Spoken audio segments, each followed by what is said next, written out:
The English mentor में आपका एक बार फिर स्वागत है। आज हम आपके लिए एक नई ईडियम लेकर आए हैं और वो है irons in the fire. Irons मतलब आप समझते हैं लोहे की छड़ें। इन द फायर यानी आग में। क्या मतलब हुआ इसका? ये तो मतलब हुआ नहीं कि लोहे की छड़ें आग में। इसको समझने के लिए हम आपको दो सेंटेंसेस बताते हैं। एक सेंटेंस है, Ramesh turn down the editing job, he felt that he already had too many irons in the fire. ठीक है। और दूसरा है, Sudha has several irons in the fire to make sure she'll have a job when she graduates।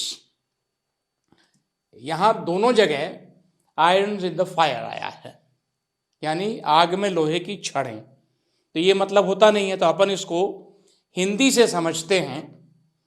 Hindi में मतलब है, रमेश ने संपादन का काम लेने से मना कर दिया क्योंकि उसने महसूस किया कि उसके पास पहले से ही बहुत काम है, यानी काम का बोझ ज़्यादा है, इसलिए उसने नया काम लेने से मना कर दिया। दूसरा है, सुधा ने अपने तरकश में बहुत से तीर जमा कर रखे थे ताकि स्नातक होते ही उसे कोई नौकरी मिल जाए। ठीक है। यहाँ पर आया है तरकश में बहुत से तीर। तरकश आप समझते हैं, तीर कमान में चलाते हैं। और यहाँ पहले से ही बहुत काम है, तो हम इसका क्या मतलब निकालें? इसका मतलब है कि पहले से ही बहुत काम है और दूसरा तरकश में बहुत सारे तीर हैं। अब क्वेश्चन पेपर में जब कॉम्पिटिशन्स आप देते हैं तो जो क्वेश्चन पेपर में क्वेश्चन आता है वो क्या होता है, वो यहाँ हमने दिया है, ही turn down the new assignment, he felt that he already had too many irons in the fire। ठीक है। चार ऑप्शंस यहां दिए हुए हैं। पहला ऑप्शन है having involvement in illegal activities. ऊपर हमने जो सेंटेंसेस देखे थे उसमें इलीगल एक्टिविटीज नहीं थी। Having problems in completing tasks, ऊपर ये भी नहीं था, काम का बोझ था।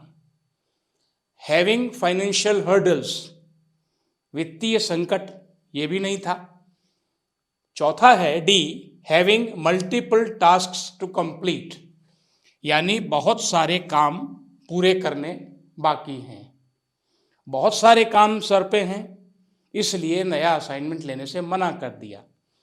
तो आयरन्स इन द फायर, यहाँ सेंटेंस भी दिया हुआ है, felt that he already had too many irons in the fire, बहुत सारा काम है। ठीक है, समझ में आया?